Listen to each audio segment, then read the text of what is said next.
Buonasera a tutti, benvenuti a questa nuova puntata di Effetto Sera Talk Show su Social. Oggi parliamo di editoria, lo facciamo con un amico, un gradito ritorno, un collega, Giovanni Folleso, giornalista e in questo caso veste di scrittore. Ciao Giovanni, buonasera. Ciao Fabrizio, benvenuti a tutti e a tutti, grazie.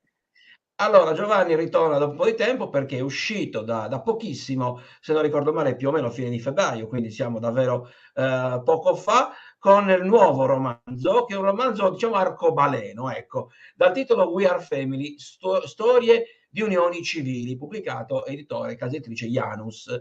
Allora, innanzitutto ti chiedo, We Are Family riprende un po' la canzone famosa, no?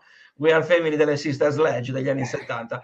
Però io ho parlato di un libro arcobaleno, no? Penso che sia, non lo so, è una definizione secondo te calzante? Beh, sì, sì, è assolutamente una definizione calzante. Certo, il titolo forse un po' richiama anche quello, ma in realtà, ecco, più che un romanzo, questo è un saggio, perché poi si va ad investigare, a capire quali sono state le risultanze dell'approvazione della legge Cirinà, quindi la legge che ha consentito attraverso le unioni civili di avere appunto il matrimonio finalmente tra persone omosessuali in Sardegna, quindi analizzare non soltanto numericamente, ma anche praticamente, quindi con una serie di interviste a 12 coppie distribuite un po' in tutto il territorio della nostra isola, quindi da Cagliari a Sassari, Alghero, Nuoro, Ligresiente, Quartu e via discorrendo, affinché loro raccontassero la propria esperienza, quindi la loro storia e il loro percorso. E quindi da questo è scaturito un libro che giustamente può essere definito arcobaleno. Senti, il quadro che emerge, adesso senza andare a spoilerare ovviamente il libro al quale, ovviamente, per il quale chiediamo e invitiamo chi ci sta seguendo ad acquistare e a leggerlo. Il quadro che esce però è un quadro, potremmo dire, se da un punto di vista, tra virgolette, sentimentale e unitario, però esce un quadro un po' frammentato diciamo così, sulle modalità di vita, no? Perché ovviamente ogni coppia ha una storia diversa, ogni coppia ha dei caratteri diversi e dei progetti diversi. E forse mai come in questo saggio si notano le differenze, in primis sulle adozioni, a maggior ragione visto che purtroppo siamo in periodo di guerra, sai, anche il tema delle adozioni è diventato più che mai attuale.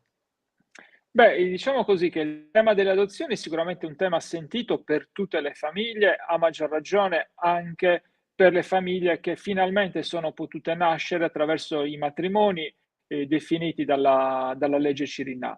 Tra l'altro bisogna appunto ricordare che proprio per arrivare a quell'approvazione nel maggio del 2016, quindi praticamente 5 anni e mezzo fa, il tema delle adozioni fu tagliato fuori, ovvero si dovette rinunciare a dare la possibilità a queste coppie di adottare per incamerare, diciamo così, attraverso dei giochi ovviamente politici, per come li possiamo ricordare e immaginare, incamerare comunque il sì del Parlamento italiano. Si discusse allora tantissimo della cosiddetta stepchild adoption e tutta una serie di situazioni, e quindi è chiaro che il tema delle adozioni è assolutamente centrale. Vero è che ci sono comunque delle soluzioni e alcune di queste coppie le hanno messe in pratica, e quindi oggi in taluni casi hanno adottato dei bambini, in taluni altri soprattutto le coppie, anzi esclusivamente le coppie femminili,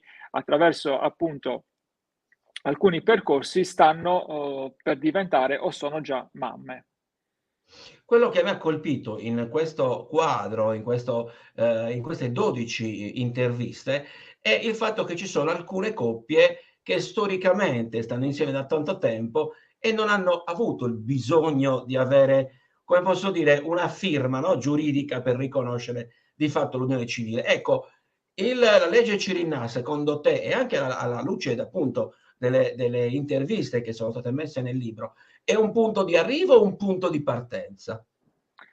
Beh, allora, intanto se mi permetto di correggerti su una cosa, nel senso che è vero Assolutamente. che all'interno del libro ci sono alcune storie di coppie che ormai hanno festeggiato i 40 anni, no, di unione. No, no, ma in realtà loro non è che non sentissero l'esigenza, loro sentivano assolutamente l'esigenza, è che in Italia non era consentito unirsi, non era consentito sposarsi. Quindi il problema non è l'esigenza o meno delle coppie, il problema è che anche chi sentiva questo tipo di esigenza assolutamente non lo poteva fare. Forse tra l'altro una delle coppie che è stata intervistata è stata la prima a sposarsi in Sardegna, Giovanni e Stefano, loro vivono tra Alghero e Sassari, sono stati proprio i primi, ebbene proprio loro stavano insieme da 40 anni. Quindi non vedevano l'ora assolutamente che finalmente l'Italia si adeguasse agli altri parametri e alle richieste che più e più volte sono state Ma più per un fatte. rapporto, diciamo più per un rapporto giuridico, no? Cioè il riconoscimento di un'unione che non rimaneva solamente una convivenza, ma diventata proprio anche in senso di diritto, no? Forse per quello. Soprattutto in termini anche di diritti, soprattutto anche per il fatto che non ha senso e non c'è nessuna logica che porti oggi un paese laico qual è quello italiano ad avere dei cittadini di serie A e dei cittadini di serie B. Quindi il ragionamento per ritornare poi anche alla tua giustissima domanda, l'approvazione della legge Cirinacco, così per come è costruita, per come è stata costituita con alcune limitazioni, non può essere considerato un punto di arrivo, ma è indubbiamente un punto di partenza. La battaglia a questo punto si sposta e diventa il riconoscimento di un matrimonio egualitario, a prescindere dalle differenze di sesso. Quindi diciamo così che quello è stato un primo step che ha consentito, come abbiamo detto, di raggiungere questi obiettivi, questi primi obiettivi, però indubbiamente non può bastare perché non è corretto, non è giusto che appunto ci sia questa sostanziale differenza tra cittadini residenti in Italia. Nel raccontare la storia di 12 coppie, abbiamo detto in tutto il territorio della Sardegna, hai dovuto fare una scelta, se sì in base a quale e soprattutto chi si è, diciamo, esposto, si è voluto raccontare nei tuoi confronti, come l'hai trovato? Magari con un po' più di timore, perché ovviamente comunque stai mettendo la tua vita in un libro e non è proprio di tutti i giorni, eh. No, beh, devo dire, io lo dico sempre e ne approfitto anche di effetto serra. Io ringrazio ovviamente tutte le 12 copie che si sono rese disponibili ad raccontarsi e a far conoscere veramente il proprio percorso di vita. Da questo punto di vista lo hanno fatto perché intanto per molti di loro è stata proprio una testimonianza, cioè anche in questo caso il termine di un percorso di lotte e di battaglie che, come abbiamo detto prima, si è coronato grazie alla legge Cirinà, e quindi hanno voluto mostrare il loro esempio, proprio ragionare sul tema di famiglia e di famiglie, quindi portato al plurale, in un momento in cui nella società odierna è necessario combattere ancora per il riconoscimento dei diritti civili. Quindi la loro è stata veramente un esempio, mettersi a disposizione per far capire e far conoscere uno spaccato di vita che in taluni casi si fa di tutto per non vedere, ma che in realtà è presente nella nostra società e per questo deve essere riconosciuto senza nessun tipo di problema. Ma hai trovato difficoltà nel reperire le Diffi- 12 coppie? Allora, no, devo dire in realtà è stata una cosa molto, molto simpatica. In questo sono ovviamente stato aiutato da alcune associazioni che operano in Sardegna, in particolar modo l'ARC di Cagliari, che tra l'altro organizza i Pride e via discorrendo, così come a Sassari il MOS e altrettante attività fanno dall'altra parte della Sardegna, ed è stato quasi un passaparola. Quindi le coppie intervistate a loro volta me ne hanno presentato degli altre e via discorrendo, quindi devo dire nessun tipo di difficoltà, anzi, con molta disponibilità si sono aperti al microfono e al taccuino. C'è ancora un po', nonostante siamo nel 2022, quindi dovremmo essere evoluti, c'è sempre un po' di tabù, non dico di paura, ma sempre un po' tabù nell'affrontare pubblicamente la questione, tra virgolette, passami il termine, mi passeranno il termine, la questione omosessualità, perché l'unione civile, ok, però vedi, già sul matrimonio religioso immagino che ci siano diverse vedute, no? Anche a livello politico. L'ultimo caso è stato il DDL Zan, affossato, nonostante da più parti si pensasse all'unanimità. Insomma, credo che ci sia sempre un po' di ritrosia nell'affrontare pubblicamente l'argomento così, no? Ma insomma, qui bisogna fare un attimo di distinguo. Allora, per rispondere subito alla tua domanda, più che ritrosia, in taluni casi c'è parecchia ignoranza. E quindi di fronte all'ignoranza, quindi al non conoscere, al non sapere, al non capire, ovviamente le persone si ritraggono. Quindi uno dei primi punti e spunti sui quali invece bisognerebbe riflettere, bisognerebbe far riflettere la società odierna è proprio questo, cioè combattere l'ignoranza e far capire di che cosa stiamo parlando, e un libro come questo aiuta notevolmente. Il matrimonio religioso non è, nessuno parla di matrimonio religioso. Quando si parla di matrimonio egualitario, si parla appunto di riconoscere a livello civile, quindi a livello dello Stato italiano, per la legge, gli stessi diritti e gli stessi doveri appunto alle coppie eterosessuali e alle coppie omosessuali, perché ad esempio le coppie omosessuali, come abbiamo detto prima, hanno la non possibilità, non possono adottare, così come ci sono poi altre differenze, seppur non tantissime, però ci sono. Quindi diciamo la più evidente è quella appunto delle adozioni. E poi anche da un punto di vista semantico, l'utilizzo delle parole è importante, non si capisce perché alcuni si possano unire civilmente e altri invece si possano sposare. Ecco, anche da questo punto di vista, proprio per non discriminare e per non portare avanti ulteriori frammentazioni all'interno della società, sarebbe corretto e opportuno e giusto che tutti quanti possano sposarsi e tutti quanti possano portare e coronare il proprio sogno, ecco, anche d'amore, ma di vita, è una cosa più strutturata, ecco, no? Qui al di là ovviamente l'amore è una cosa scontata quando una coppia arriva a sposarsi, no? Ecco, qui si parla proprio di ragione se sta 40 anni assieme. Esatto, come in taluni casi, esatto, sta 40 anni assieme, certo. Però ho detto, c'è anche poi il discorso legato anche, diciamo, fra virgolette, non ti voglio far arrivare a parlare di politica, ci mancherebbe, però dicevo, ci sono comunque delle opinioni differenti quando i temi iniziano ad essere un pochettino più, non so se politicamente più caldi, ma di sicuro non di appeal per il corpo elettorale, no? Perché rischi di perdere, di fare uno scivolone e di perdere consenso.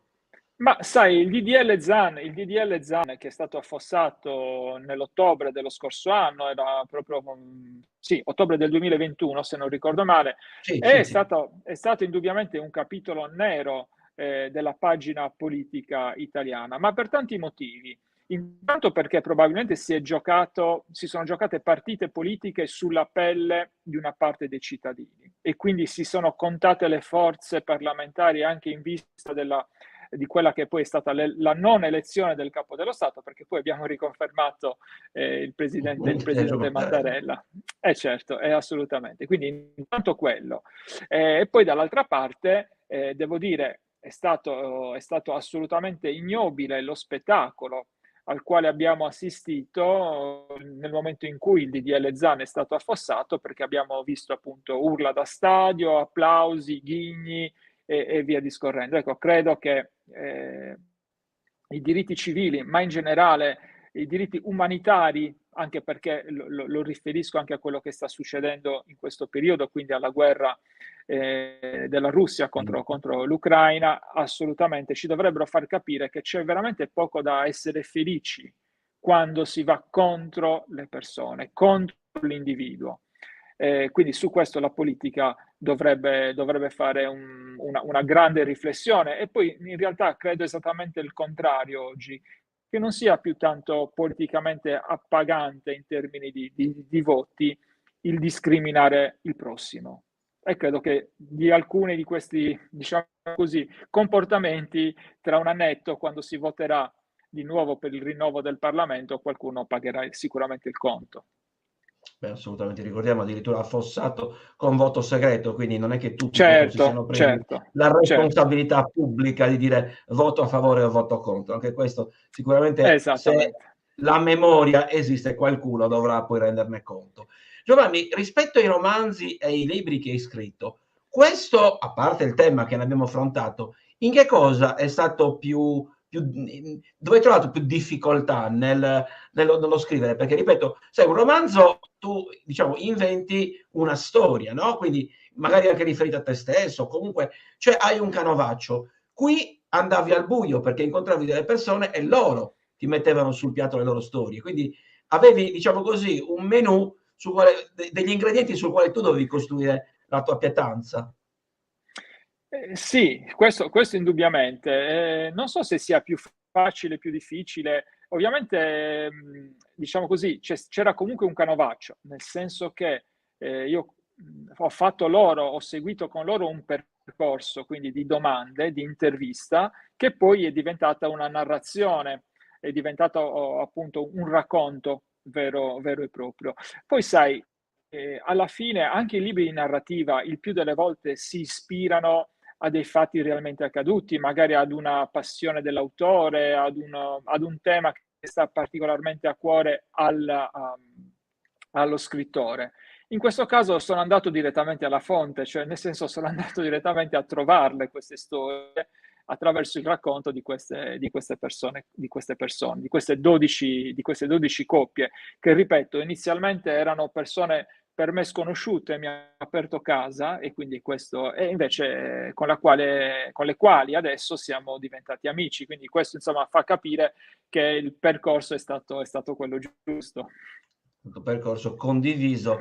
Sono le Condiviso, belle storie certo. che poi, sono le belle storie che poi rimangono, perché al di là del libro poi rimane il rapporto umano.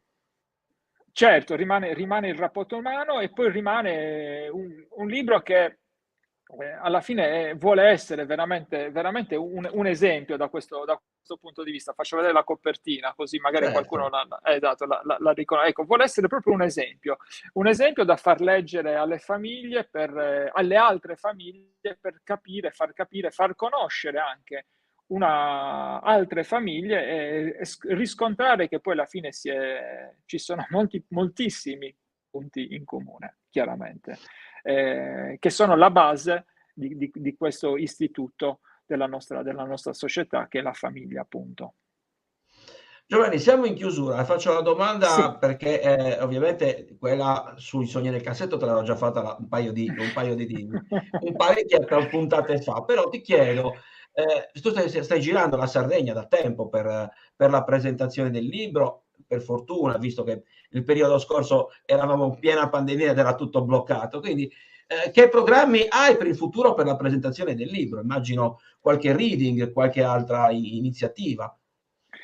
Ma allora sì, uno degli aspetti più interessanti, devo dire, mi stanno invitando praticamente ovunque in Sardegna e quindi io di questo ne sono lieto, ringrazio. Adesso si aprirà anche la stagione estiva, quindi legata ai tanti festival letterari, e quindi quella sarà l'occasione per incontrare tante persone. Ma detto questo, uno degli aspetti più interessanti è quello che mi stanno chiamando dalle scuole, ovviamente dai licei, e mi stanno chiedendo di andare a raccontare e a presentare questo libro. È l'occasione anche per fare, come dire, con i ragazzi anche un percorso nell'ambito dell'educazione civica, e quindi andare a scoprire, che ne so, ad esempio, che oggi noi parliamo di matrimonio, di unione civile, e lo riferiamo al 2016, ma sarà anche l'occasione per scoprire che uno dei primi disegni di legge è stato presentato addirittura nel 1986. Ecco, questo fa capire quanto lunga sia stata e quanto lunga sia ancora la battaglia